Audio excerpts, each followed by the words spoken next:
It's the Growler with PD and J. Here to analyze for you today. From Growler Bad to Jay's got stats. We hope you enjoyed this episode of the Growler Podcast. All right. Welcome into the latest edition of PD and J. Paul Dehner Jr., Jay Morrison, here with you. And Jay, happy Beastmas to you. Yes. What a great day it is. I have one complaint about the Beast. I hate to bang on Dane. Jeez, you open up by complaining about the gift to draft coverage? No, because it is so great. I just wish we could get it a little earlier. And I know that's hard to do. You got pro days going on. You got all this other stuff going on. But you just wait and wait and wait. And it finally comes, and it's an awesome day when it comes. But I feel like it's a lot to dive into and digest over the last couple weeks before the draft. We're having Dane on next week's PD and J, so I'll let you open up, but with that request that he get that thing done a little earlier next time. Okay, chop chop. Yeah. Let's pick it up. Over 300,000 words in the Beast. It is unbelievable. It is out there. If you have not seen it, go check it out. It comes with your Athletic subscription if you are an Athletic subscriber. And it's not just the normal PDF form this year. Yeah. They have this new interactive version for mobile and for however you want to get it. That is awesome. It is awesome. It's so much easier to jump around from spot to spot. It's a much more dynamic interface. I cannot recommend it enough if you get a chance. Of course, you know about it if you like NFL football at all. You're listening to this. You know what the Beast is. It is that times 3 this year with all the things that our graphics team have done to make that even greater. So shout out to Dane, who we will shout out again when we have him on here next week. And shout out to everybody at The Athletic that helped put that together. It's great. Jay and I have already perused it this morning for some nuggets, because this is going to be our trends show. Jay, we do this like every draft season. There's some Bengals trends we know, some that are developing, some that are specifically relevant year to year, and we're going to take a look at trends that will matter in this year's draft to the Cincinnati Bengals, and that will include ball loving, practicing through pain, captains with playoff starring roles. All the character stuff that Dane is known for and that is full of in the Beast. And so we kind of pick out some of that might change your view on, for good or bad, on some of the players that you have been talking about in that regard. Yeah. And I mean, there's so many great things about the Beast, but the personal part of it and just the little nuggets that you don't get anywhere. Like, everybody's got their own draft rankings and all that, but his is so comprehensive, and it gives you an insight into these players that really makes it. I mean, I want to say it makes it worth the price, but you're already subscribing to The Athletic anyhow. But if you're not, then this will pay for your subscription. This will justify your subscription for the entire year, and Paul's coverage as well. No, it's okay. Just do it for Dane. Don't worry about that. All the Growl Gals are going to join here in a little bit. We will get to them. They have a special offer that they're going to be dropping here for you. That's a little extra special for the Growl Pals. So we look forward to hearing from them. Mo Egger is going to join us after that. We're going to talk some trend stuff with him, maybe some trends that he would like to see no longer be a part of the Bengals conversation. We are going to recap the bracket to the Growler bracket tournament, which had some interesting results worth speaking of. We're going to have our ARBIES and all of that. But let's start with a little bit of the news. Just quickly, a couple of visits this week is the only thing really in the news, that and the flood surrounding Paycor Stadium down there. But Jonah, I just practiced before we started, and now here I am. Not even Jonah Savanaia. There you go. From Arizona, was in a guard tackle hybrid. Notable his appearance here. Walter Nolan and James Pierce in visiting this week. Those guys, Nolan and Pierce specifically, make sense, Jay, because they have some off the field stuff that probably needs combed a little deeper through. And the they were both at positions that they're pass rushers, and that is what the Bengals are really.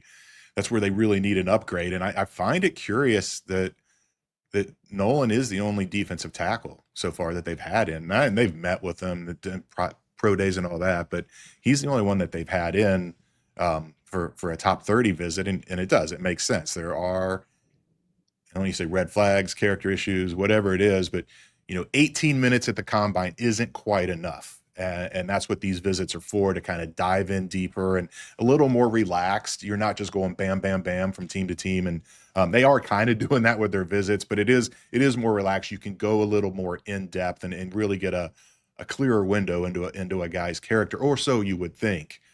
So that does make perfect sense with both of those guys, because they both do have that little bit of red flag there. And I think this organization might be a little gun shy when it comes to those after last year.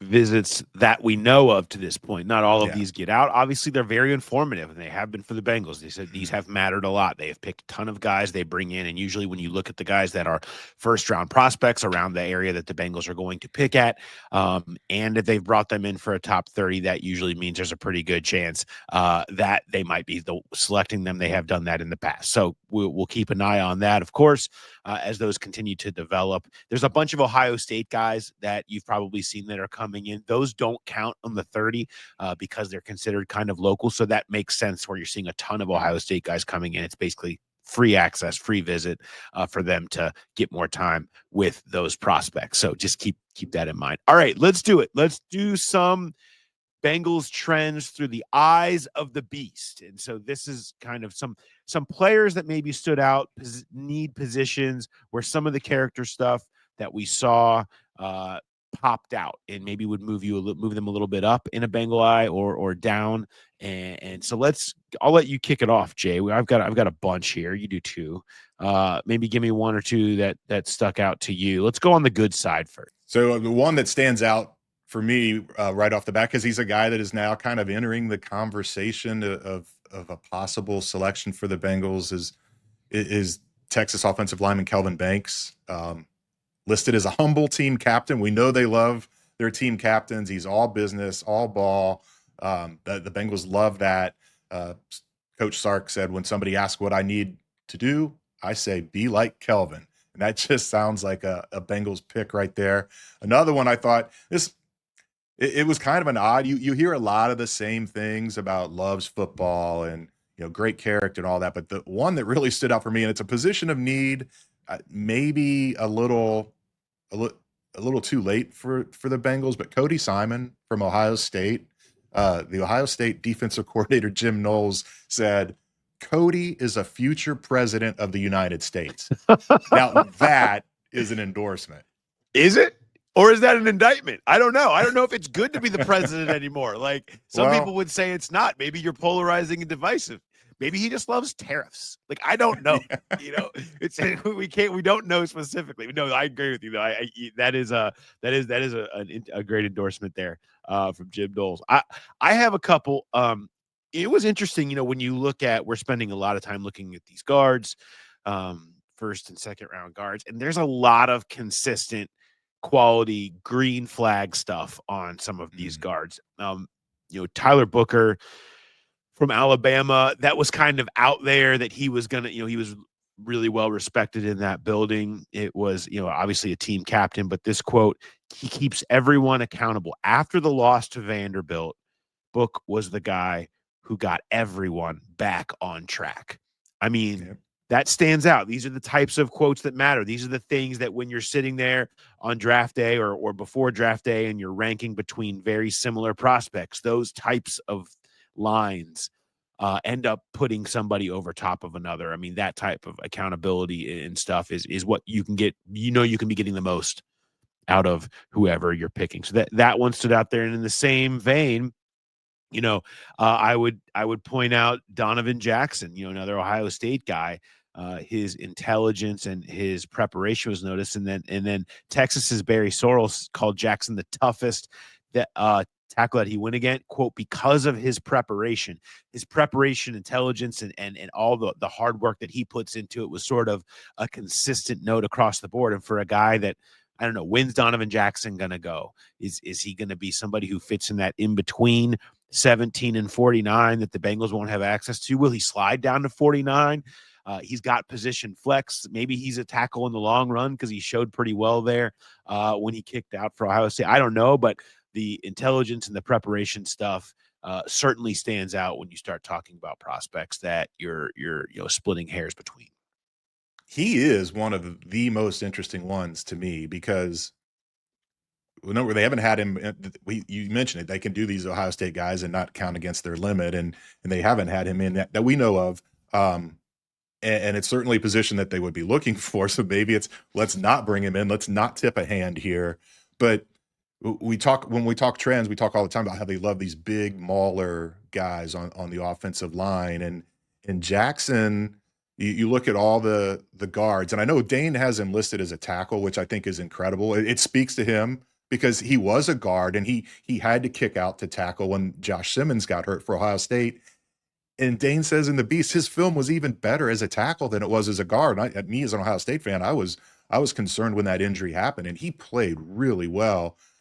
Probably he's 6'3" and a half. And, can that hold up a tackle? Can it hold up a guard? Bengals like these big guards, and all the guards that are probably in play for them early in this draft are at least 6'4". He's the only one that's less than that. So I think you love everything about him. The position versatility, and I know you've talked about that too. Guard of today, tackle of tomorrow, that kind of thing, and that's exactly what his 2024 season was. But he's that just not quite fitting their trends as far as size goes, but everything else about him, it's just he's a really intriguing pick. Yeah, another trend: Georgia guys. We know that that's a thing that they do, and that usually means guys that have played in the playoff, played well in the playoff. That brings us to Tate Ratledge, who is somebody who is consistently linked to the Bengals for good reason. We know Dan Pitcher was down at Georgia's Pro Day looking at all of those Georgia interior guys show up to be drafted and drafted early. So it would make sense. Jared Wilson, Fairchild, and Ratledge all on the Bengals radar in terms of players they'd be looking for in that day 2 range, maybe round 4, depending on what happens with some of the depth there. But Rutledge, we know the mullet, we know the personality, but this coach's rave about his practice habits. 95% of the team voted him as captain. Quote, he's a goofball, but the guys there love him. That is, culture hire, right? He's good for the building. He's good for the locker room. Everybody's in agreement. This guy's a captain and a leader here. That stuff certainly plays when you start talking about the intangibles that you want to see from somebody you'd be taking. I don't know. You never know how these drafts will fall. You see him in different places. I don't know that. I think that they would have to probably roll the dice on him at 49 and not be waiting until the 3rd round pick to get him. I don't think that he's going to be a guy that's going to last that long. If they draft him, I am coming to his introductory press conference with a bunch of pictures of my mullet, and we can compare them. Bonding, mullet bonding. But the thing about interesting thing about him is, and this is kind of a Bengals trend too, they do kind of lean in to teammates, and the fact that he played next to Amarius Mims. No question. I mean, last time they drafted teammates a year apart from an SEC school, Joe Burrow and Jamar Chase worked out pretty well. I do think that just that fact alone, that he's got chemistry with Amarius, can tick him up a little bit higher on their board as well.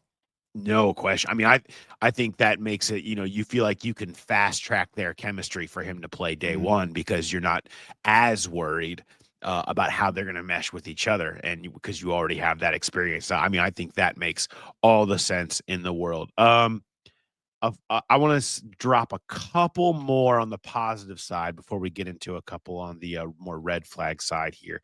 Let's go a different position. We were talking about this the other day with Charlie on the safety show. Malachi Starks is A++ character. You saw that more, just in greater detail here about him being such a terrific communicator, and coaches just kept putting more on his plate because of that and had him playing more positions, and that how holding people accountable was, quote, his greatest trait. Again, more of that A+ character on Starks that makes him feel like kind of a double all day for them. I just every time you learn more about Xavier Watts, you're like, how is Al Golden not drafting this guy? I Yeah. mean, it's everything they need. Everything they need. 2-year captain, didn't miss a game for 3 years, 13 picks in 2 years. The quotes about how everyone looks to him. Everyone on defense looks to him for multiple years, 2-year captain, everything that he was, the ball disruption stuff. It's just, Al knows it better than everybody. It's just, it's hard not to have him in round 2 at 49 overall as maybe the most likely choice if you were looking at that today. Which is exactly why it won't happen, because every time Right. we get these things that seem like slam dunks, they don't happen for whatever reason. But yeah, I'm with you there. And I just want to get a quick shout out, because I know Tyler Dunn, friend of the program, but you read the Beast and you read all of these positive comments from coaches and teammates and all that about these guys. If you want the other side, Yeah. I find that really interesting. Bob McGinn's reports where he talks to these scouts and it's like, these guys all suck. Like it's just, there's so many negative comments about these guys. And it's kind of refreshing actually to see what the negative is, what scouts are saying on the downside of these guys. Yeah, no, yeah, you should be subscribing to go long just for the McGinn draft series. You can go do that. You're right. There's lots of good stuff over there. A couple more from Edge. Ashton Gelati from Louisville. Tenacious motor, and the coach lauding his competitiveness and working his craft, calling him a perfectionist, the type of stuff that you want to hear for somebody that you want to see continue to develop. And he already has plenty of pass rush production of note. JT Tuimoloau, Ohio State fans certainly know him. How'd I do? Did I didn't, Yeah, it was good, a little good. sluggish, sluggish there. I mean, JTT feels like a good name to use there.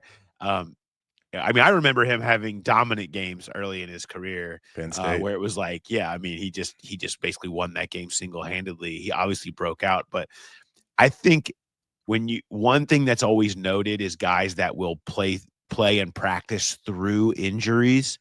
As a guy, that's how you learn. That's a great pinpoint spot of like, do they love ball? Yeah. And that's noted with him about how he was kind of known for battling through a bunch of minor injuries and made 35 straight starts. That's going to be noted by the staff for sure, too, when you're looking at some of those edge rushers they could be getting on day 2. And he seems to be sort of, the arrow pointing towards that.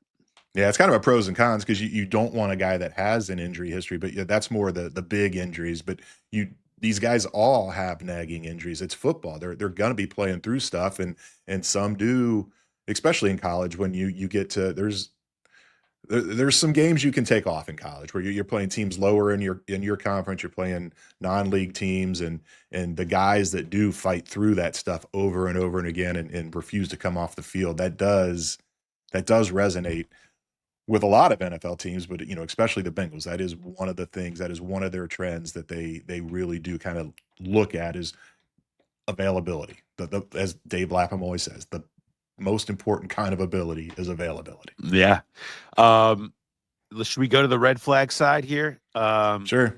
Let's hop over to the red flags. I mean, there's a few that I specifically went looking for because there's, general stuff out there about off field and whatever. And so let's dive in a little bit more what Dane had in there. James Pierce from Tennessee, a scout, saying, quote, "I want to be convinced he loves this." Also mentioned traffic arrest charges that were dismissed. Great nugget that he was apparently a pescatarian for 2 years. Yeah. I can't trust someone who's not eating meat. I don't know. Not trustworthy. Right. But the Pierce stuff, that's it. It's, does he love ball? Is he a guy that it's going to matter to him enough, is kind of, I think, the question that floats out there. And you see that quote from the scout stands out to me. Yeah. And I mean, that, I don't know if that's a serious red flag. Is that's something there's bigger red flags, I should say, but that is an important part. That do they love it? We've seen guys that have come here in recent years, that premium picks that maybe don't love it and has not ended well. So again, you're a little gun shy to lean into those guys when it's burned you in recent history. Another guy that we talked about already, Walter Nolan, the defensive tackle, the questions with him walking off the field in frustration in practice. I mean, I guess you can get away with that in college. It's not going to play in the NFL. And again, it's things like that they're looking into, maybe getting some more background on what happened, what led to those incidents when they bring him in for the visit. Not a crazy red flag like there is with Mike Green with not one but 2 sexual assault accusations. That's something that's serious, obviously.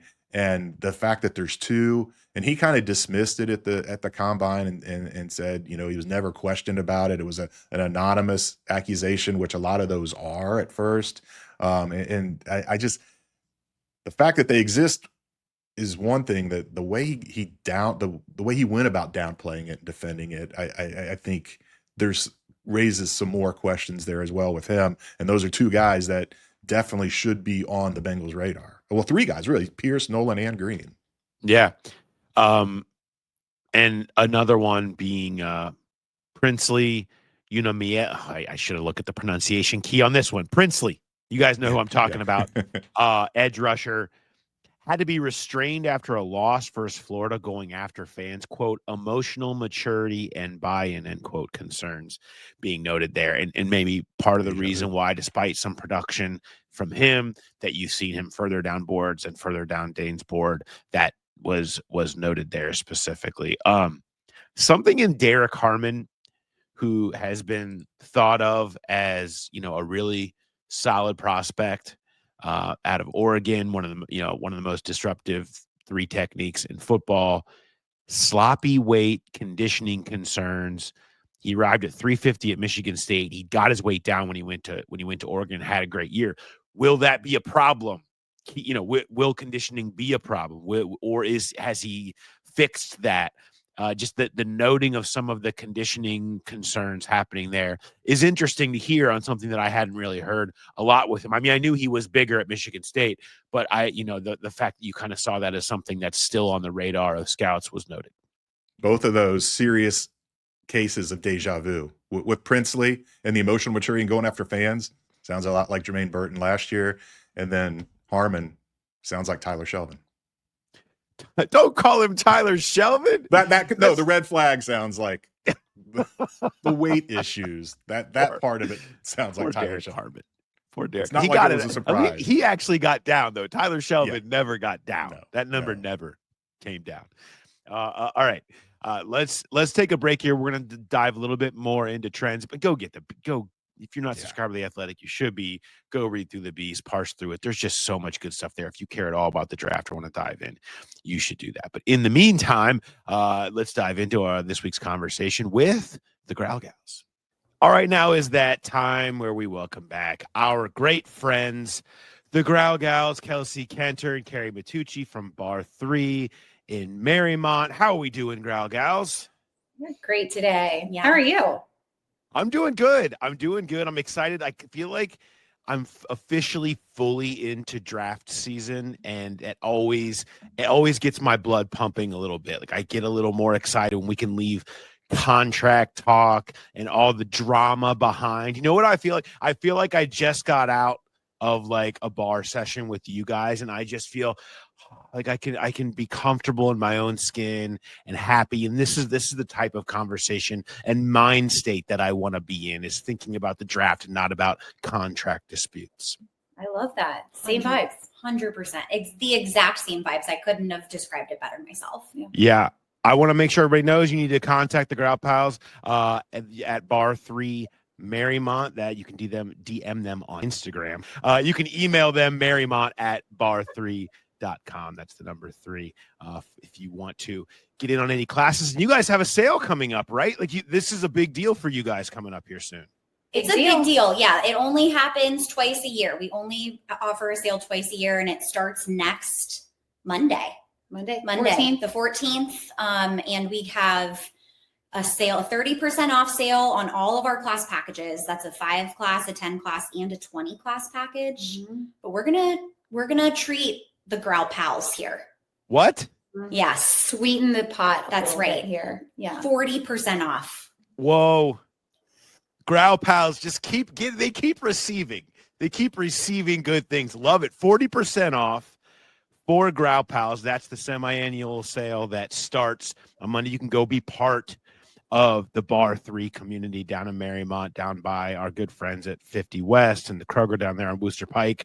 I love this. This sounds awesome. You too can have that calm mind state that we all feel as we think about the hope of draft season that's upon us and what can be the future and how you can be a different, better version of yourself going forward. And that's really what this time of year is all about. That's right. Yeah. I mean, a better version of yourself.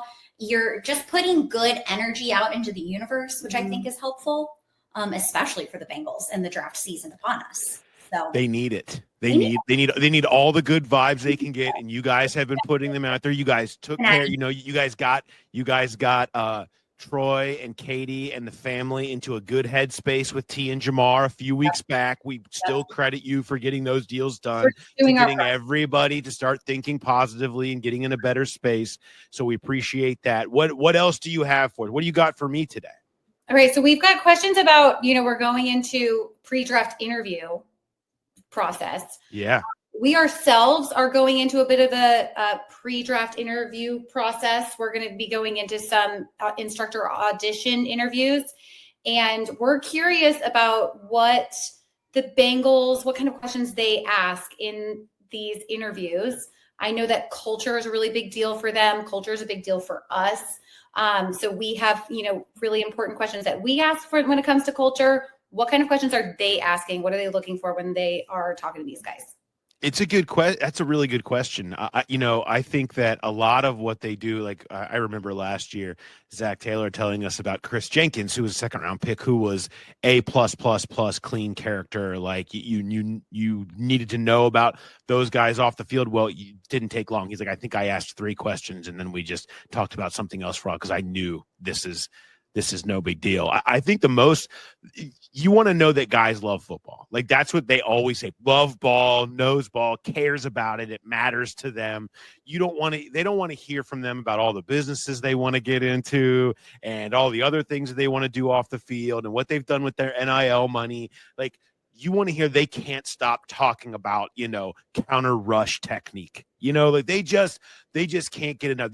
They want to know people love practicing, they love football, and that's what matters to them. But now, are they great at it? I don't know. Jermaine Burton was drafted last year, and that didn't quite work out. You know what I mean? I think they knew the risk. Sometimes the risk, and you're willing to take it, but you got to find out how big the risks are. And I think that is always kind of the eventual core of everything they ask. Is it someone, will this really matter to them? Because that's a problem with a lot of players, is just, are you in it for the money and everything that comes with it? Or are you in it because you love football? And they feel like if they build a team full of people that love football, that's how you get the teams that win more often than not. It's so funny that you bring up counter rush technique because that's also a question that we ask. Yeah. Do you guys, when you guys interview instructors, like, do you talk to them about arm length? How much does arm length factor in when you're looking for if you're in front of the class, arm length really does matter. You would be surprised. You need it. You need to check out their measurables. You need to check out their relative athletic score. Make sure they can do all the moves properly and all the modifications that you guys do for everybody. It's important. That's right.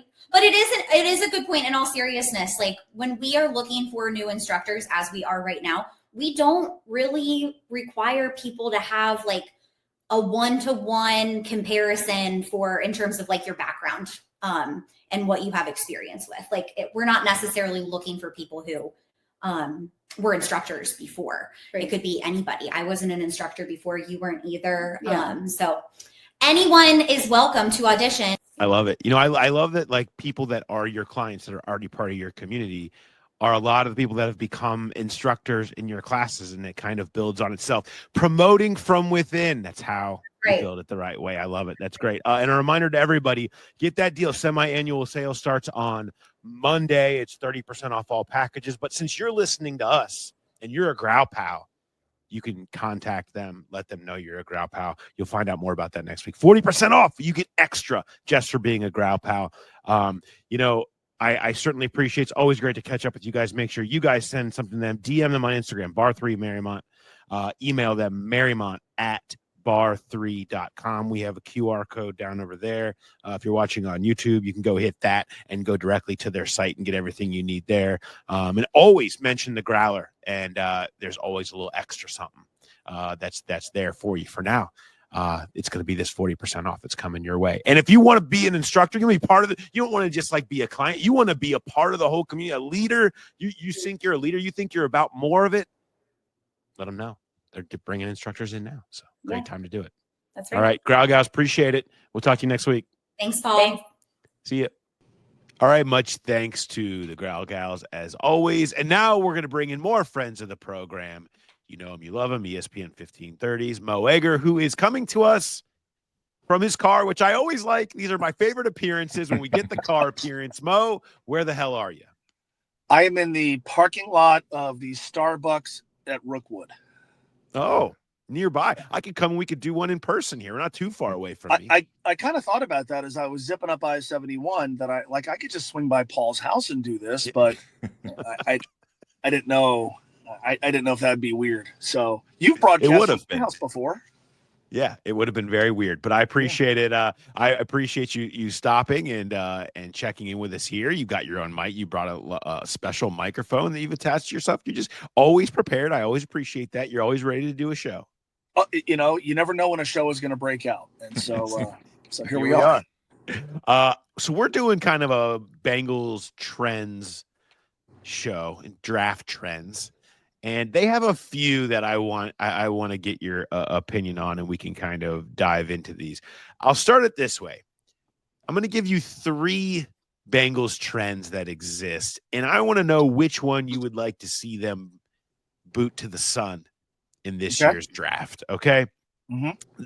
One trend is stick and pick in the first round specifically. The last time they moved on draft day in the first round was 2012. They had a pre-draft trade for Cordy Glenn back in 2018, but they don't move much. They stick, they pick, they stay. They don't like to be moving up and down the board. They avoid non-premium positions early pretty consistently. Of course, linebacker, they haven't taken any. Ray Maluga was the last linebacker they took in the first or second round. True linebacker, Zeitler, a guard in 12.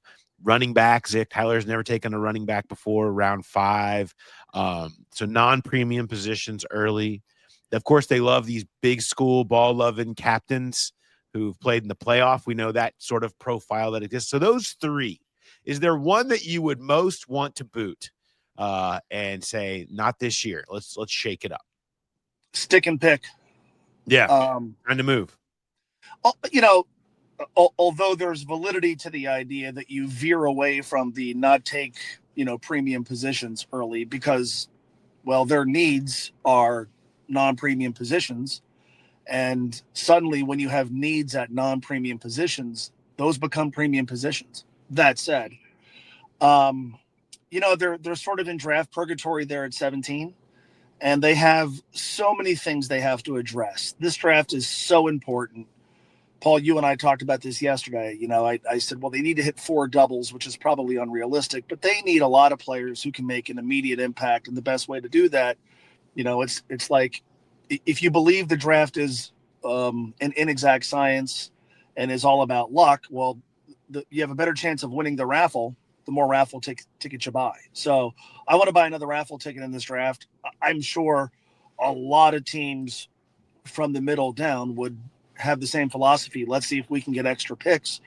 But I would like to come away from draft weekend at least feeling like, boy, they really tried. They tried to find a trade partner. And if they do, great. But if they don't, I'd at least like to know that they were open to the idea, and everything that I've heard from folks like you guys would suggest they are open to the idea, but they're open to the idea of moving down so they can get more picks.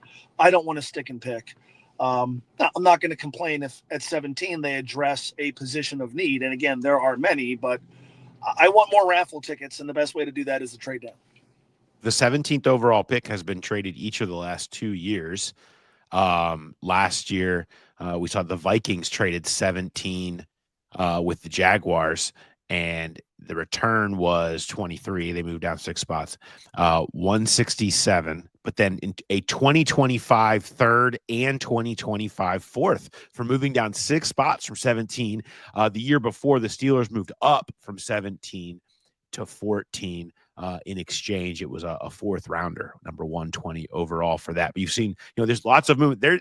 You can get decent capital, and especially in a draft where you have, at positions that the Bengals need, pass rushers that are so deep, adding a 3rd or 4th rounder gets a little extra juice to it this year because you could tap into the depth at those positions. Yeah, and I don't do a mock draft. I'm not qualified to do a mock draft, but I've kind of looked at the draft order and played things out and going, okay, who could they convince to trade up? I think The Athletic did a mock draft a few weeks ago, and I don't remember who did it. But in their mock draft, they had the Bengals trading with the Chargers down to 22. Whether or not that's realistic, I don't know. But just in me trying to do the exercise in a very sort of rudimentary way, I was trying to find a team that I thought would be willing to move up to 17, and I really couldn't find one. So I'm resigned to the fact that they're probably going to have to use the 17th overall pick. And again, if you get a good player who can help immediately, that's fine. But I keep hearing about the value at defensive tackle and on the edge, and the fact that maybe they can get some players at those positions on Friday or perhaps Saturday. Well, okay, let's add a pick there and increase the likelihood that they could address maybe multiple positions in the 3rd round or the 4th round. They have so many needs. And I think I said this to you, Paul, yesterday. If you were to outline all of their draft needs, it feels like something you would outline before free agency. Like, there are so many things they have to accomplish for a team that I think we all believe is in its championship window. This is a really important draft, and you have a better chance of nailing it the more picks you get. So I'd like to see them find a way to add capital that doesn't involve trading Trey Hendrickson. Because it's such for that reason, you want more raffle tickets. The other side of getting away from sticking and picking it's just so far-fetched. I don't think the Bengals have done it since 1995, is trading up in the 1st round. If the scroll comes across the TV that says that the Bengals have traded up, whether to 10, 12, 14, would before you know who the player is, would your immediate reaction be excitement or dread? It would be inquisitiveness. Yeah. Right? Why does this team, which hasn't done it since that was the Kajana Carter year, right? Yeah, the curse of Kajana. Yeah. They all shocked us to move up to number 1. I don't think it would be excitement. Now, that doesn't sound fair to the player, right? I hate it when they do what they do in the draft and we automatically dismiss it as the wrong thing. That's massively unfair to the football player. And if they are trading up, well, ostensibly, I guess they're getting a better player at 10 or 12 than they would be getting at 17, and maybe a guy who has a better chance of making an instant impact. But unfortunately, my first response would be, what is that going to come at the expense of? What are they not going to be able to address in this draft for the sake of moving up a few picks? That wouldn't be – it would be interesting, and there's a part of me that would go, wow, the Bengals did something different, and I'm always in favor of the Bengals doing things differently than they have. But I think my first thought would be, did they just cost themselves in another area of the team that they have to address for the sake of moving up and taking a better football player? I will come to our post-draft live show dressed like a clown if they trade up in the 1st round. Truly, I will get the full costume, the hair, all of it. If they actually trade up in the 1st round for the first time since 1995, in this draft of all drafts where they need many more picks and not less, and knowing what they are, that would be the most stunning thing that could possibly happen in this entire draft, would be them moving up in round 1. It would be explored. It would be, there have been other years we've wanted the Bengals to do that, and you do it now, right? You choose now. It would be baffling. I mean, it would be it would be baffling if they did that. And again, would be very unfair to the player that they chose. But there's a lot of scenarios I can imagine unfolding in 2 weeks. That ain't one of them. No. There's also they have had a tendency to move back in round 2. That's not always the best move. It's one that they have done before. Because I was going back through some of the the trades and sort of just to try to get a feel for some of the compensation and what you could get and what is most worthwhile and what isn't. And this one popped up when I was going back, and I just want to get your reaction to this trade. It was the Patriots received 38 overall, which they used on Christian Barmore, and the Bengals received picks in the second and 2 in the fourth that turned into Jackson Carman, Tyler Shelvin, and Deontay Smith. Sometimes you should just stick and picks okay. Stick and picks okay. Take Christian Barmore. That's okay. There's nothing wrong with that. I remember when they did that, and I, Jackson Carman's a local kid, and I remember there being a lot of head scratching, like, why did they overcomplicate this, right? Why did they overcomplicate this move down and take Jackson Carman? What are Tyler Shelvin and Deontay Smith doing now? Deontay Smith might be around. He's around. Tyler Shelvin, Jay, do you have any thoughts on what Tyler Shelvin could be up to these days? Well, we know exactly what he's doing. It's just a matter of where. He is at a buffet somewhere right now at an all-you-can-eat, and he is eating more than they are comfortable having him eat. Yeah, the buffet attendant does not like it when T. Shelvin comes rolling in. There's no question about that. So it's not always good. It's not always good to move. Is the point of this, though, is sometimes it's okay to just stay and stick and pick. Is there, I mean, in this draft, we talk about the other two kind of options that we discussed here with you. In this draft, the non-premium positions are premium positions. So I think that's probably, one that you could maybe expect to see happen. Maybe not in round 1. I mean, maybe round 1 still reverts to their norms.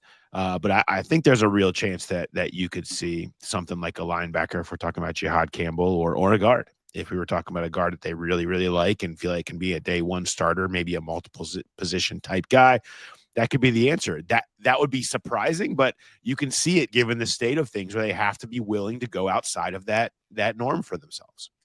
Yeah, the guard, and God knows we've talked about it a ton here. By the way, I would love to share with you my thoughts on buffets, but yeah. No, wait. I'm way more interested in your thoughts on buffets than your thoughts on guard, if we're being truly honest. I'm more qualified to speak about buffets. I was hopeful during the pandemic that one of the casualties of it was going to be buffets. Yeah. You talk about something that I have no interest in. You ever look at the people at a buffet? Yes. Right? You ever study the cleanliness happening at a buffet? Oh.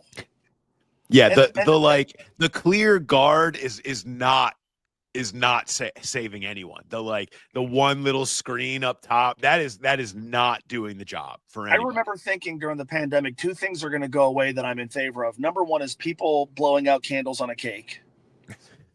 Which, think about what happens when that happens. Okay, here's somebody breathing all over this giant piece of food that everybody's going to eat. No, we are still blowing out, and I'm not a germaphobe, but we are still blowing out candles on a cake. And number 2, we are still having people go to these restaurants where the food looks like it's been sitting out for days. It looks like it hasn't been mopped or cleaned or wiped in a month. And there are people just hanging over the food, breathing, sticking their I'm disgusted by buffets. So unfortunately, those 2 things are still with us. Can I say one great buffet thing though? One place where there's not a buffet. I'm at a hotel breakfast. Right, like if I go down, if I'm at the Courtyard or wherever I'm at, if I'm at a Marriott and I go down and they don't have the buffet, I got to go through the whole ordering process. No, I want to go down there, I want to quick get some breakfast, and I want to get out of there. I don't like it when I'm staying at a hotel that doesn't have some kind of a warm buffet option. That's my one time where I'm very much pro buffet. Hotel scrambled eggs look like something that you see sandwiched in between a pair of bricks. No, yeah. I'm not saying it's perfect, but I want something that is quick and solid enough. There's some that are better than others, but I would like something that's there. I don't There are want to feel always like boxes of cereal at those things, and there's always fruit and sometimes bagels, and I can get by. Now, for my all-important football opinion, I think it would be awesome if the Bengals took offensive linemen in the first round in consecutive years, because I think the only way you build an elite offensive line is to do it via the draft and do it with early round picks. And so is guard a premium position? No. But as has been outlined often, the Bengals' track record over the last decade in drafting offensive linemen has been spotty at best. I think we're all very encouraged about what we saw from Amarius Mims last year. I want one day to watch Joe Burrow play behind an elite offensive line, the sort of offensive line the Bengals had in the early 2010s, right? That type of unit that was mostly built through the draft. And so, yeah, if you take a guard, you're not taking a safety, and God knows they need safety help. And if you take a guard, you're not taking a linebacker. And I'm on board with the Bengals addressing linebacker in the first round for the first time, I guess, since Keith Rivers, if I'm not mistaken. Correct. And that didn't work out. But I one day want to watch Joe Burrow play behind a great offensive line. Not that you can't get a great guard in the second round. I'm sure you can. Not that you can't get a great guard on Saturday.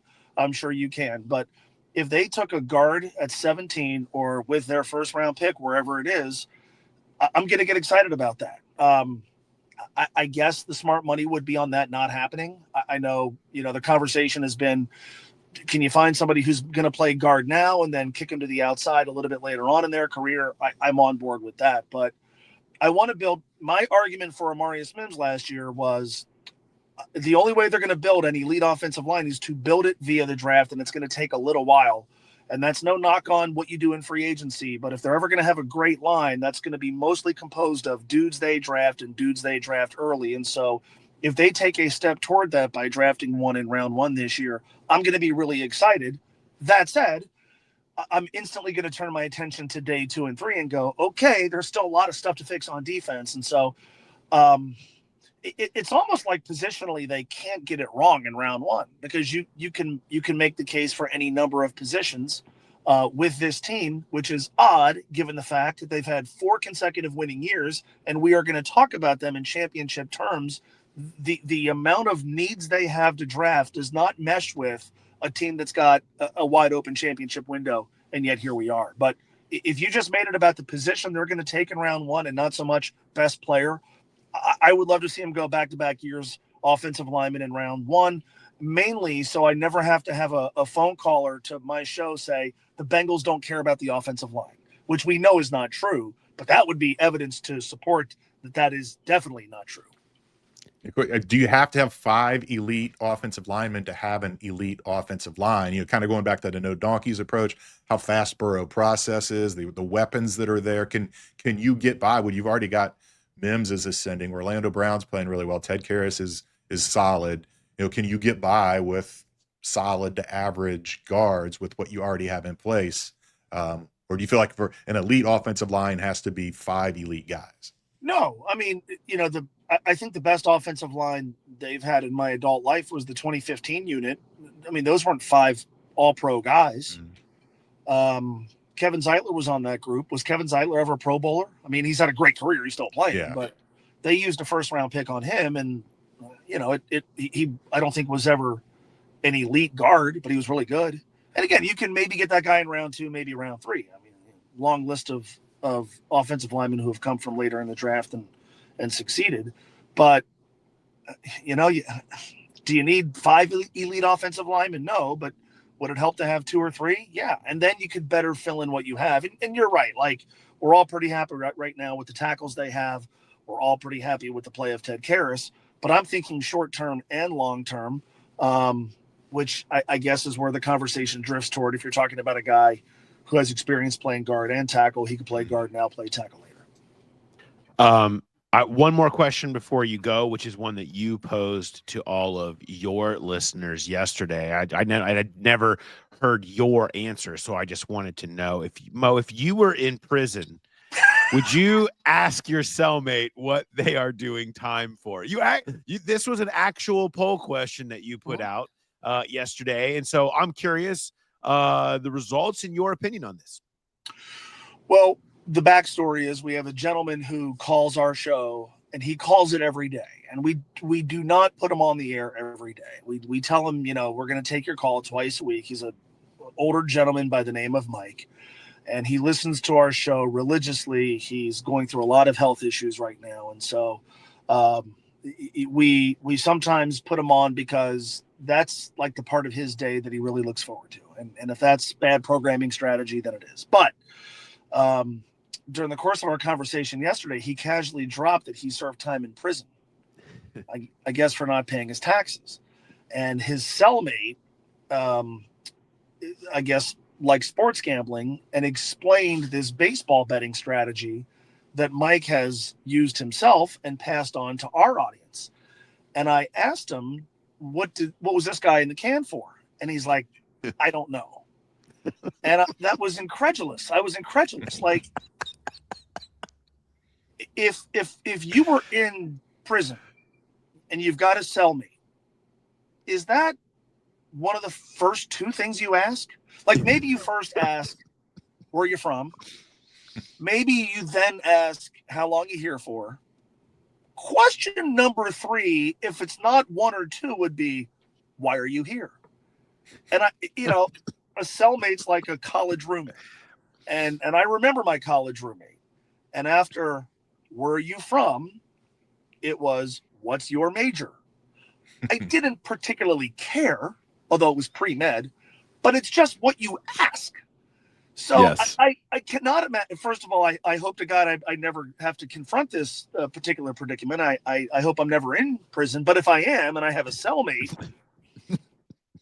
and Mike said to me, well, it's not good etiquette. You're in prison. You're a prisoner. Prison etiquette? What? Prison etiquette? Right. There are a lot of breaches of etiquette in prison. I got to think the person you're in there with is not going to lose his or her mind if you go, why are you here? Right? Yeah, it's one of the least offensive things that happens in prison is that question. Can you imagine living with somebody in a prison not knowing and constantly wondering, like, God, I wonder what they... And maybe that'd be the fun game of it, right? Like, I wonder. But, I mean, he was in a prison for doing taxes. I'm guessing his cellmate wasn't there for, heinous, violent crimes. So I haven't checked the results since last night, but about 30% of the people who voted said they wouldn't ask. The results are 75.8% say yes, they would ask. So about a quarter of the people say no. You're not the least bit curious. Right? I feel like it's a really important information. If I'm sitting across from somebody who's a murderer, I need to know. Okay. Well, if they're willing to go there, I need to know that. Okay. I mean, let's just say, and it's not apples to apples, you're at work and the new employee starts and sits right next to you. Wouldn't one of the first things be like, oh, where did you work before this? Yeah. Right. The answer might not impact your relationship, but wouldn't you be just kind of curious? Like, what did you do before this? Well, I cannot imagine. And again, it's not somebody you're living with. This person, you're bunking with them. Like this is going to be your confidant. I mean, this is going to be like, this is your person, like your roommate, and you're not going to ask, what did you do to get here? Like, I don't understand it. All right, this is good. Now, everybody, this is a good discussion topic for all of our listeners to take to their workplaces and get the conversation started. That if we can deliver that, we've given something. And you once again have delivered, this time from a parking lot in Rookwood, in front of a Starbucks. Are you about to get a coffee? Is that what's happening, or are you going to pass on the coffee? I had an appointment. I had to sign a document. Not that anybody cares, but I had to sign a document in Covington at 9:45. That ran long, so I was shooting up 71. I was calculating my odds of getting to the radio station in Kenwood, and I'm like, I'm not going to make it. I'm going to pull into this lot. I'm going to drink this coffee from my house, and then I'll refill it there at Starbucks and get my name written on the cup, which is always a lot of fun. So. We've got that going on. There's also a woman standing next to her car holding one cigarette while smoking the other. So we got that going on. Brookwood, Starbucks. So perhaps it's time for you to exit. So on that note, Mo, say hello to double cigarette woman next to you and everybody at the Starbucks. And we will talk to you next week. Appreciate it. Okay. Thanks as always, guys. We'll see you. See you. Much thanks again to Mo for joining us. That was informative. You know, when It's I always was a good locked up, time. I didn't have anybody with me, so I didn't have anybody to ask. Yeah. And I was only in for one night. I was in a holding cell for one night, but I would have asked if there was another one in there with me. You absolutely have to ask. What are we doing? Not asking you. You're the one with experience here. You're our local knowledge. What are we doing? What a missed opportunity. So no one was in there with you?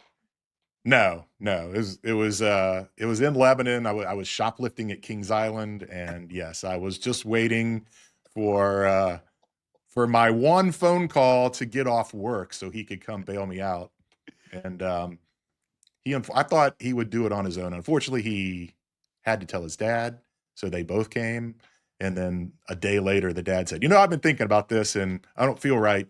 Either you tell your mom or I'm going to tell her. Because here I'm thinking I had just turned 18, so I went to big boy jail, and that was not the best decision of my life. You're 18, just doing your standard Kings Island shoplifting, and end up in the clink.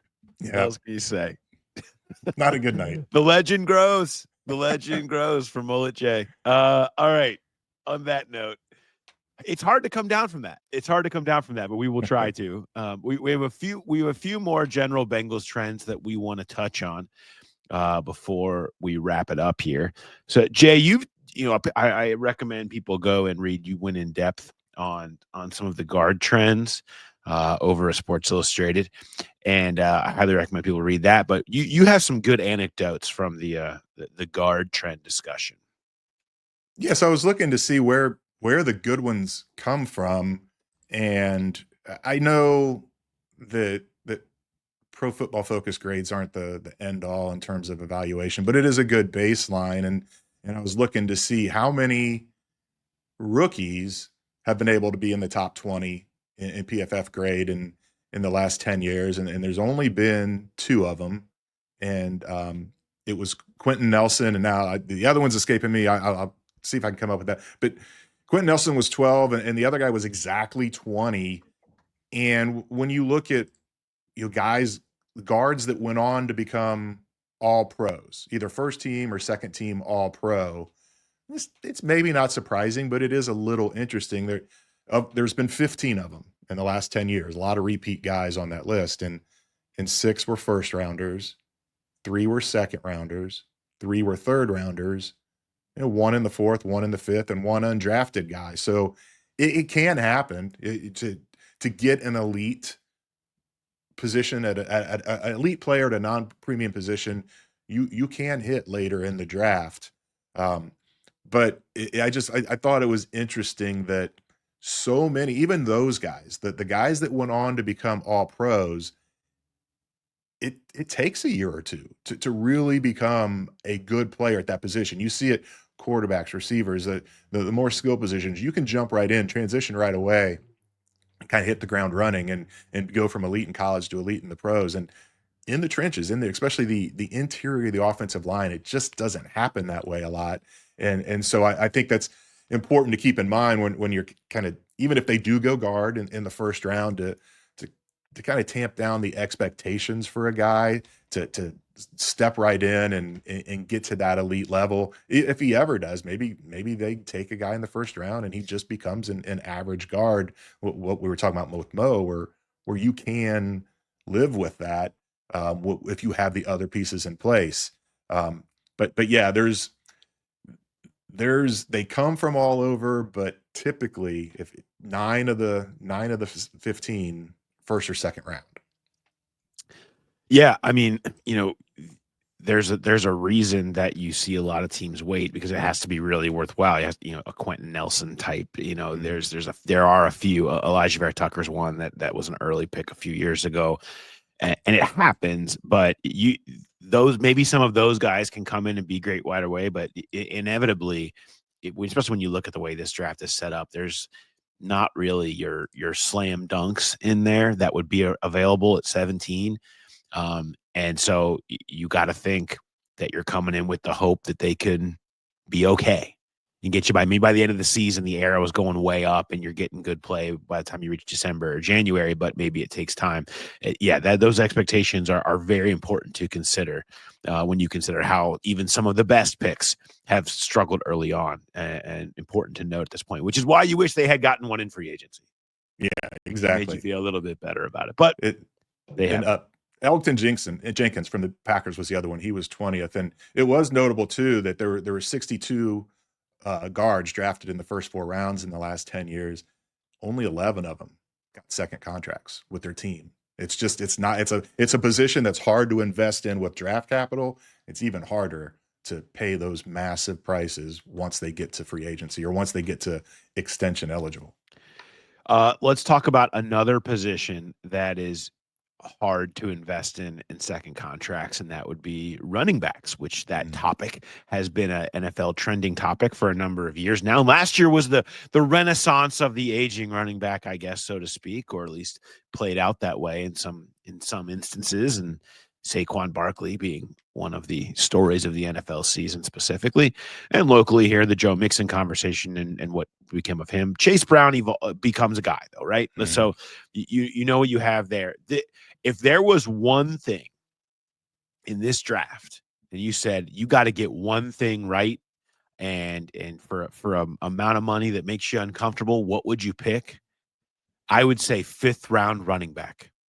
I would say that is the thing that I feel most confident will happen in terms of position and round and the match more than anything. If I had to be that specific, there's a lot of different directions the early ones can go, but I think a day 3 running back that can be the Chase Brown of the future and be a backup today. You're hoping he's the next Chase Brown. Feels like there's a lot of conversations been made about taking running back early. And I even tweeted about Travion Henderson, because if they were going to be aggressive at the position, it would be for a guy like that, whose pass pro is just unbelievable. And you could put him next to Burrow and love that as a real weapon in your passing game as well, on top of what he is as a runner and everything else. That said, I just do not see that. They have, between the other needs and their history, Zach Taylor has never selected a running back before round 5. And they are not in need of one immediately. They love Chase Brown. They signed Samaje Perine, who can be the other guy. They need take somebody later who has a chance to become something. This is a very deep running back draft. That makes sense. Now, I went into some of the trends of this. So I wanted to look at the last 6 years and running backs that had one of their first 3 seasons with 1,000 yards from scrimmage, 4.2 per carry, and 6.0 per reception. So efficient and some volume, became a guy. There were 25 running backs that fit that to give you your subset of dudes. And I thought it was interesting when you break it down by where they were drafted, the percentage chance of hitting on that compared to all the total running backs that were selected. The early rounds, the volume's going to happen. These guys are going to get opportunities. You're not going to draft a first-round running back and not give them the ball. It's just not something that's going to happen. But I found it interesting. The 5th round specifically had a 21% hit rate over the last 6 years of getting that out of 5th round picks. 4 out of 19 running backs selected hit those markers. Chase Brown, Kyron Williams, Tyler Algier, and Tyrone Tracy Jr., who was selected last year. All 5th round picks, and that eventually gave you that type of production. 4th round was 13%. 3rd round was 25%. So you have just as good a chance in the 5th round as you do in the 3rd and the 4th historically. Now, again, because of volume, 1st and 2nd round are higher. 1st round is 83%. 2nd round is 58%. Yes, if you're taking that type of draft capital towards a running back, you expect that. But I thought it was interesting. And then it falls off after the 6th. Only 1 out of 41 running backs selected in the 6th or 7th round have hit those markers. The 5th round's kind of the end of where you can do it. The Bengals have the history of success with Chase Brown. This draft is super deep at running back, so you will see tons of names that are available, probably even around later. That 5th round feels like another nice spot, which leads me to say the value and the perfect play for the Cincinnati Bengals in this points towards another round 5 running back. Yeah, and I mean, it's hard to gauge because there's so many of them, but I don't know if it's the most important just because you can just throw a ton of darts at undrafted guys, and those guys bubble up all the time. And it's kind of funny because Bengal fans are just falling in love with Chase Brown, and it sounds like you're already writing off the possibility, which that you probably should, of them giving him an extension once his deal is up, because you've already got so much money locked up in all those other skill positions on offense, and that is why it is so important to kind of fill the cupboard and have somebody in waiting, not just to play off of him this year. You've got Samaje and P. Ryan back, but to have that guy in waiting that can step in and kind of be the lead back in a couple years once Chase Brown does move on, because it's just happens. I mean, the Bengals bucked the trend when they signed Mixon to that deal in 2020, and they did it the right way. They structured it the right way where they could get out of it at the end of it without major dead money hit, and ended up trading him. But yeah, it's a very important thing to do. I would be stunned too. I would love to see one of those two Ohio State backs come here, but it just doesn't feel like that is going to be in play. That's not a trend that they're going to break this year. And a 5th round guy, there you said it. There's a bunch of them out there, and get one that can step in and be the lead role, and then try to get a bunch more, 2, 3 in undrafted free agency, and load that room up and see what happens in training camp. I am not ruling out a Chase Brown extension with this. You have to have a complimentary back. Like you have to have some kind of a combo where when your running back gets hurt, somebody can step in, and you don't want that to be Samaje P. Ryan full time. You should always be reloading every couple of years, and the success that you can find in rounds 3, 4, 5 at that position lend itself to using those on running backs, especially in a year like this where there's so many that are back there that you can kind of get the guy that you really like, because there's so many to choose from. You're gonna probably like who you get. And I have some names from the study that I've done, and you can listen to those when we talk more specifically about running back in the future. And I'll have stories out on that next week, so keep an eye out for that. I love like deep dives, like 5th round running back dives, man. That's the stuff that really makes my blood just get pumping, man. Love it. Speaking of getting the blood pumping, you have something on defensive tackles and relative athletic scores. Yeah, so I was looking at the defensive tackles, kind of looking for a trend, and I found this with the Bengals. I hope everybody's familiar with Kent Platte. Is it Platte or Platte? Platte? How do you say Kent's last name? I'm not sure, but Platte. Math Bomb. Let's call him Math Platte, Bomb. yep. The relative athletic, the RAS score. Incredible work he does for all these players. And I'll add this up here. It says since Geno Atkins at the top. I actually just cut it off after Billings in 16. I didn't include Devin Still and Brandon Thompson. But these are defensive tackles, and you look at all the different categories where, there's green, there's yellow, and there's red. And sometimes they're willing to take a guy that doesn't have a great score in one of those areas. The exception's broad jump. And Tyler Shelvin's the outlier there. All those other guys were in the yellow or the green, and I don't know that you can guarantee that's what's going to be the case with this year when they take a defensive tackle, but that's a metric to look at, because it matters. It's all about the explosion, that starting from within the trenches like that and firing off the ball. That's a big part of that position, and it's getting tougher to gauge because there were so many guys. Let me see. We got 1, 2, 3, 4, 6 of the top 10 guys on Dane's list at defensive tackle didn't even do the broad jump at the combine. So it gets kind of hard there. But there are guys that are in that range, in the round 2, 3, 4 range. That's where most of the time where they take defensive tackles. TJ Sanders from South Carolina was an 8.86 RAS score. Jared Harrison Hunt from the SMU was an 8.50. Dane's got him as a 5th, 6th, but there are those guys in those rounds, in the 3rd, 4th round with Dane's draft grades that are up there in broad jump, that it'll be interesting to see if that trend continues, if that is the metric where they draw the line and say, we are not going to take anybody that isn't at least of average to above average explosion in the lower body and what it takes to do a good broad jump. No, that's really interesting. So when you're going through the beast, parse through those broad jump scores, and maybe you can find some that would end up in Cincinnati. That is a really that is a fascinating look. Can we do something while we're here? Because I know you have it too.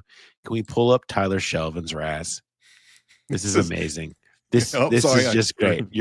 I mean, this is just to remind people. Tyler's just taking all kinds of strays in this show. But look, that's a 4th round pick. Look at all that red. It's one of the worst. The only green is weight, and that wasn't green. That wasn't good weight. It's just amazing that he was a 4th round pick, and that they took that chance, and that's what happens. I can't remember the exact circumstances. It was that long ago. I don't remember them being that desperate. That was 2021. They already had DJ Reader, right? So maybe they were looking at him as a long-term replacement. I don't know, but that was not a good draft. And it often gets overlooked when you talk about their worst draft picks of all time, but that's certainly one of the worst of the Zach Taylor era. I mean, if he would have cared about football, it might have worked out better. You know, when he tried and wanted it, and when he was into it and keeping himself in good shape and caring about it, it all mattered. He had potential and he had good moments at LSU, but he's still on the building, Jay. He's still on the building, holding up Joe Burrow. No, I thought you said he's still in the building. I'm like, what? No, what am I missing? He's not in the building. Yeah. He's on the building. Yeah, an epic picture that will live forever. Will live forever. Can you just blot out? Can you do like one of those big smiley face emojis over top of Tyler Shelvin's face as he holds up Joe Burrow? No, great stuff. Love that, of course, as always. All right, that wraps up some of our trend stuff. We have gone deep into trends. We'll go into more specifics next week. And as we mentioned, Dane will join us next week, and we'll talk a little bit about all the stuff that he uncovered in there. Let's get to the Growler bet. So we had the bracket challenge has come to an end. Congratulations to Florida for winning and taking advantage of Houston's meltdown there at the end of that game. And that meant we had some winners. We said we were going to give away multiple graders shippers, these graders worthy. You guys showed up, almost 1,000 entries into the Growler bracket tournament, right? I think it was in the 900 something and almost reached 1,000. Unbelievable turnout. You guys are awesome. So who do we have as our winners? What were the results, Jay? So there was a 3-way tie for first. We have Adam Burris, and his team name was Stoned by Pendrickson. And I assume that's some sort of playoff of Hendrickson, but I don't get the reference. Maybe he can hit us up on Twitter and let us know what that's referring to. Steve Ward also tied for first. He didn't have an original team name. And then our good friend Glenn Hammerly, his team name was How Many Can I Make? 69? ? You could not. I think 3 was the limit of entries you could put in, not 69. So I was like, well, okay, there's a 3-way tie. So obviously it comes down to total points in the championship game. And I go, and the guy they've got listed first is Adam Burris, and his guess was 162. And he was 34 points off of the actual. It was 65, 63, 128. I was like, he's 34 points away. There's no way he won. Well, Steve Ward had 176. And then I can't believe I even had to click on Glenn's entry to see what his pick was, because he put 69 as his point total for the championship game. So he was 59 points off. And that's why, Glenn, I'm sorry, but you finished outside of the top 2. You technically tied for first, but we had 2 shipper packs. So I guess that's so close. So close. But you know what? The way everybody showed up, and Glenn, you bring so much entertainment. Yes. with your consistency, shall we say. We have a $25 gift card to our good friends at Cincy Shirts that will be coming to your way. Shout out to them and everybody at Cincy Shirts. You should go there. So Growl Pals shirts available on the website, by the way. If you want to go get some of those, you can go buy any of those. But we have that for Glenn. And then 2 shipper packs going out to Adam Burris and Steve Ward, who are undeniably graders worthy. Yes. Big week for graders worthy here. Ryan Wilson was graders worthy because he crushed it for us on Monday. And now Adam and Steve are the winners of our Growler Bracket Challenge. So you guys hit me up, send an email to the growlerpodcast@gmail.com. And we'll get the address from you and the flavors of choice, and they will show up cold on dry ice right on your doorstep to be unloaded. And I hope you all enjoy those. All right, then thanks to everybody for participating. By the way, I can't remember which show it was, probably was on Who Dey Light. I was telling the story about my daughters. We did our family bracket in there as well. And so it was, can you beat my 5-year-old and my 7-year-old if you enter the tournament? Well, we also have, of course, within the 4 of us, who was going to be the winner was going to get to choose, family dinner and movie on a Friday night or whatever. And, my wife and I were kind of at the top going back and forth. I'm still kind of mad over the Texas Tech meltdown. That would have given me a lie. I might have won this whole thing if I would have gotten the Texas Tech run, but I'm over it. I promise. That said, so my youngest, my 5-year-old Rosie, she had, she really liked that Lipscomb sounded like lipstick. And so she picked Lipscomb to make a run. And her school has, they're the Eagles. And so she picked all birds. Whenever there was an opportunity to pick a bird, she picked birds. And so her bracket was just a mess. It's down at the bottom the whole time. It has the little, those of you that were in it, there's a little ice cube next to your name if your picks were so bad. She had the ice cube next to her name the whole time, and we kind of were laughing about it. And so I didn't really think about it when Texas Tech lost. I was like, well, I guess Megan's going to win the bracket. So too tough for me. And so brought it up as we were watching the final. I went to go look at who was winning for the entire thing. And what did I see afterwards? Rosie, because we were going to Florida, the one thing she did do was pick Florida to go all the way. And you get a gazillion points for picking the champion in this particular bracket. And she hopped all of us. The ice cube is gone, and she ends up winning the entire bracket. And she is very excited and keeping it a secret from us where she's going to go. But we all know she's going to pick 50 West because she always picks 50 West in the milkshakes. But that said, what a turn of events, a truly stunning turn of events in the bracket. She went from ice cube to top of the heap, thanks to the run from Florida. So shout out to the Gators for making my daughter's day. There wasn't even a bird in the final 4, and she still pulled it off. I don't know. Were there any birds in the final 8? Well, no, it was tough. Especially once the birds ran up against the Lipscomb. It was just, it was a Lipscomb run, but it didn't matter. Had one Gator, and that was enough to overcome all of it. Incredible. Well, congrats to Rosie. Incredible. All right, Arby's. Any related Bengals insight, extras, and stories? Since so many of you ask, what does Arby's mean all the time? What do you got, Jay? All right, well, I got a couple. The one is I just want to throw it back to the Beast Nuggets. Caleb Williams, the running back from Hamilton, went to Iowa, and in this shows you how deep Dane goes into the background of these guys. And he talks about he took a brief hiatus from sports in middle school when his grandmother, Charlene, died at age 62.0. Because that's how he lists all the grades, all the ages of all the players is 62, just depending how close you are to your birthday. And I think they must have run through and said anything that's age related has to have a decimal, and did a quick find and replace. And I just thought it was odd that his grandmother was listed that she passed away at age 62. Maybe she died on her birthday. Maybe she died on her birthday. You wanted to be specific about that. Yeah. I got to tell you, I've never wanted anything more on my tombstone than the decimal point to the amount of how old I was. Please do that. I need that. Great stuff. So my other one was Caleb Johnson. Caleb Johnson. Yeah.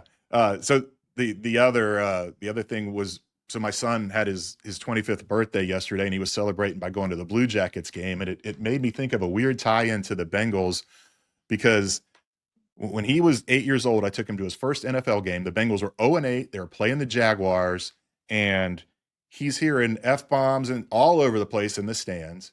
Then we see a guy getting escorted out in a Jaguars jersey with puke all over his shirt. He also got to see a fight in ejections. Andrew Whitworth fought John Henderson that game, and they both got ejected. It was an eventful day, but the thing I always remember, and he always talked about, is the guy that was being let out with puke on his shirt. Well, fast forward to not the Blue Jackets game he went to last night for his birthday, but the Blue Jackets game he went to when they did the outdoor game at Ohio Stadium. Yeah.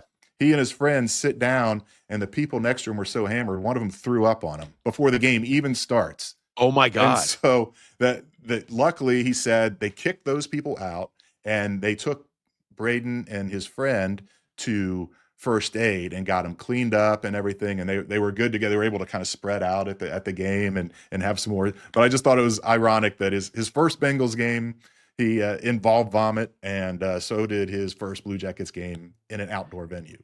Yeah, concerning trend to be sure. Football is Yes. family, of course. That's great. That is great. You just don't want that. But in the end, silver lining, space, Right, space exactly. spread out. Love that. I had one. I went down. We went and did some flood tourism this weekend. Like took the girls down to go see how high the water was up and kind of play in the park near it and all that stuff. And it was fun. And I parked down in the lot that I normally park at by the Bengals stadium because, well, it's expensed. Thank you, Athletic, for all those. And so I parked down there, was walking by the stadium. I was like, oh, let's walk up on the ramp. I want to see how much water maybe has made it down into where the player parking lot is. And if anybody follows on Twitter or you saw any of the pictures that were circulating on the internet, a lot. It was crazy. I mean, the whole lot was full, like almost up to 3/4 of the way up the garage doors. The whole thing is under because it flowed over, and then the players' parking lot actually goes down and it dips down enter into the stadium, and so all the water just funnels down into there like a big bucket. It was nuts how much water, and it's gotten much worse since then. Of course, it crested much higher. But as we were leaving, and I was going, we were walking out, I saw a member of the Bengals personnel staff going up, and they were parking up on the upper concourse, kind of near where you would enter into the gates to go to the stadium, near the pro shop up that side.